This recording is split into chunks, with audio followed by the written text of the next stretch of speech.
Hi guys, I'm here from my hotel balcony here in lovely Dubai Marina, and I spent 10 wonderful days exploring Dubai and all it has to offer.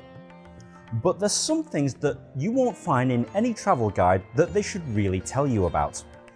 So without further ado, here's 10 things that they don't tell you about coming to Dubai.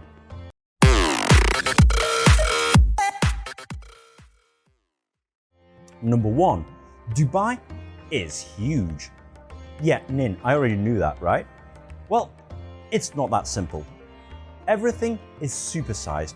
Everything is palatial. And because of that, it takes a while to walk anywhere. Take for example this thing over here. That over there is DMCC metro station. Now, it looks like a 2-minute walk that way, but if I'm being honest, it's actually more like an 8-minute walk. Now, in the desert heat, this can be quite unbearable. And let's say, for example, you have to go to the supermarket across the street over there. It's an 8-minute walk to the metro station, a 5-minute walk through the metro station, and an 8-minute walk down the street. So it takes a while to get anywhere because Dubai is incredibly big. So bear that in mind before you come out here. Wear comfortable shoes and comfortable clothing because, quite frankly, you're going to need it. Number 2, the cars have the right of way here. You'll notice when you walk around Dubai that there's a distinct lack of crossings and some very, very big roads. This is because Dubai was built around the car. They like their cars here, and car is still the main mode of transport even with a massive metro line running through the middle of it. Because of this, you have to keep your wits about you when you're crossing any road or approaching any junction because, let's face it, the driving standards here in Dubai aren't anywhere near as disciplined as they are in the UK or the US. So make sure that your head is on a swivel when you're crossing or navigating roads. Number 3, Ramadan is inconvenient. One of the things about Ramadan is that you cannot eat or drink during the hours between sunrise and sunset, especially in public. They actually have security guards and police officers that will enforce this rule very, very strictly. Now, I know what you might be thinking. Well, that means I'll starve to death. I'll die of thirst. Well, not quite. When you come here during the month of Ramadan, there are restaurants and bars, some of them will be shut completely. There's nothing you can do about that. But the ones that are open will have blacked out windows, black curtains, and lots of boards and signs that will tell you that the place is open, but only for non-Muslims and kids. So you can go inside and eat and drink, but you can't leave with your food. The only place where this generally is even more of a pain in the backside is the shopping malls. So if you go to an outlet and order food, they will serve you, but they'll put it in a bag and they'll tell you to walk to the nearest food court. Because, as mentioned earlier, Dubai is big, the shopping malls here are palatial, and you might be walking 500 meters or more just to get to the food court just to have a sip of water. So bear that in mind that if you do come here during Ramadan, it can be a little inconvenient. If you are absolutely dying of thirst in the desert heat, I highly recommend bringing a water bottle with you and finding the nearest public loo, locking yourself in a cubicle and taking a few swigs. That's how I managed to survive these last 10 days, trust me.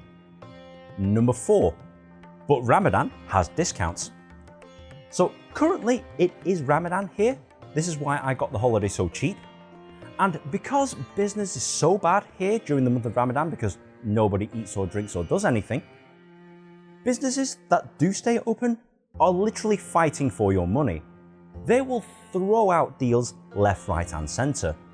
For example, I went skydiving today, which is definitely highly recommended, don't laugh at my weird face. And with the skydiving, they actually give you tickets to go skiing free of charge. Now, I wish I'd known this before paying for skiing literally 4 days earlier. There are plenty of discounts during the month of Ramadan, and if you're not sure, ask. Ask if there's a Ramadan discount. You'll be surprised because most of the time the answer is yes. You'll get free attractions, free food, and you get a lot more value for your money here during the month of Ramadan. So always ask. Ramadan isn't that much of a pain in the backside when it's cheaper, significantly cheaper, to do all the activities that you wanted to do. Number 5. The official language is Arabic, but everyone speaks English. Yes, it's true. It's a Middle Eastern country, everyone speaks Arabic. That's just the way it is. But because this is an international city now, you'll find that everyone pretty much speaks English. So if you are a native English speaker, you'll be absolutely fine here without having to learn a single word of Arabic. The signs are in English, the people speak English, and so long as your English is at least conversational, you'll be absolutely fine. If you're not a native English speaker, or you don't really know how to speak Arabic, you'll still be able to get by. The signage is quite good, but bear in mind that English is the international language here. Number 6. The metro is your best friend. The metro line runs all the way from Dubai Airport all the way along the city of Dubai. And trust me, it is your best friend when navigating the city. The Dubai Metro is quite possibly the fastest, easiest, best and cheapest metro service that I've been on anywhere in the world.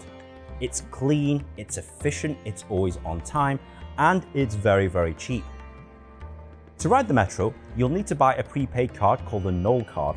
I highly recommend buying a silver card over the gold card because you don't really get much of a benefit with the gold card.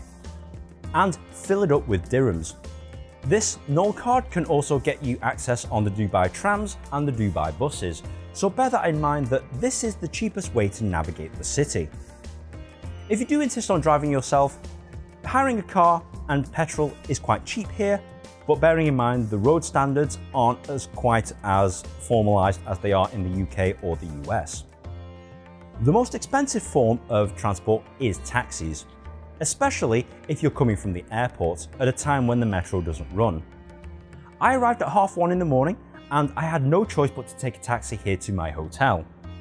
Unfortunately, this is the time where they financially butt rape you, and these taxi fares can quickly add up, so please, if you are booking accommodation and you're not sure where to go, always go with a place nearest to a metro station.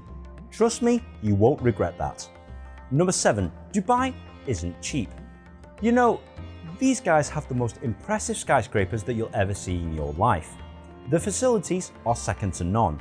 The shopping malls are palatial. Unfortunately, this isn't built with oil money.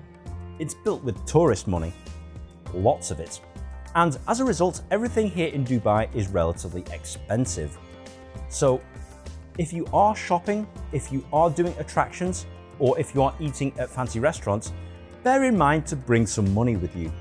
Quite a lot more than you think, because everything here in Dubai costs money.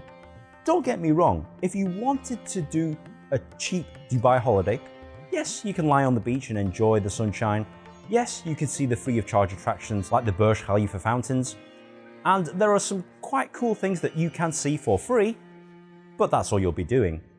All the cool stuff, the skydiving, the skiing, the skating, the camel rides, the dune bashing, they all cost money, so be prepared to spend a wedge when you're out here. Number 8, it's hot, even when it's not. So it's just gone midnight here in my hotel in Dubai, and it's still about 30 degrees Celsius. During the day, it can range from anywhere between 35 and 52 degrees Celsius. That's stinking hot. So bear in mind, when you are packing your suitcase, wear light clothing that's very modest and covers up skin, but make sure that you wear materials that will keep you cool because, quite frankly, you'll need it. Number 9, they don't tolerate rule breakers. If you haven't already watched my video on the 10 things that you don't do in Dubai, click on that link below and you can see the video. The locals and members of staff who work in the services, they do not tolerate people who break the rules. You could get fined or even imprisoned for doing something that you think is fairly normal, but is against their laws. So always check the laws before you decide to come here. Ignorance is no defense against the law, so make sure you check all the laws before you come here. And number 10, have fun, but be very careful. So even though Dubai is probably the safest city you'll ever come to because there's security guards and police everywhere, you still have to be respectful of the laws and you still have to watch your wits about you. Crime still happens, accidents still happen, and you could fall foul on the law very quickly. So have fun, because Dubai is home to some of the most unique experiences you'll ever do in your life. And have your fun, but be modest about it. Tone down your behavior. If you're a drunken lout who likes to shout, scream and rave and dance, that's a surefire way ticket to spend the rest of your holiday in prison. I'm seriously not joking. So guys, that was the 10 things that people generally don't tell you before you come to Dubai. Hopefully you've enjoyed this video and found it helpful. And if you do want to ask any comments or questions, feel free to comment down below. And if you've got any other ideas for bucket list ideas, feel free to tweet them at me. And if I get enough suggestions, I'll go ahead and do that. So guys, thank you very much for watching, and we'll see you in the next episode.